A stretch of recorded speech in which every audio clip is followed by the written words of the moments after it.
महत्वाची बातमी लासलगावमधून दिल्लीसाठी कांदा एक्सप्रेस अखेर रवाना झालेली आहे। 42 तासांच्या प्रतीक्षेनंतर कांदा एक्सप्रेस आता दिल्लीसाठी रवाना झाली आहे। 840 टन ऐवजी आता 500 टन कांदा घेऊन कांदा एक्सप्रेस दिल्लीकडे रवाना झाली। पॅकेजिंगला कालावधी जास्त लागत असल्यामुळे कांदा पाठवण्यासाठी विलंब झालेला होता।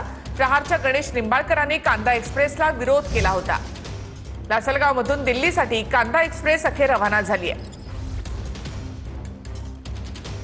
भागातील ग्राहकांना दिलासा देण्यासाठी केंद्र सरकारच्या वतीने खरेदी करण्यात आलेल्या बफर स्टॉकमधून आज लासलगाव रेल्वे स्थानकातून दिल्ली या ठिकाणी जी तर ती कांदा एक्सप्रेस लोड होऊन रवाना झालेली आहेत। आपण पाहू शकतात का लासलगाव या रेल्वे स्थानकातून या ठिकाणी ही कांदा एक्सप्रेस उभी होती। या ठिकाणी कांद्याची लोडिंग झालेली आहेत। 840 मेट्रिक टन कांदा जाणार होता, मात्र प्रतवारी आणि पॅकिंग न झाल्यामुळे कुठेतरी आता 500 टनच कांदा जो आहे तर तो 21 बोग्यांमधून या ठिकाणी रवाना झालेला आहे।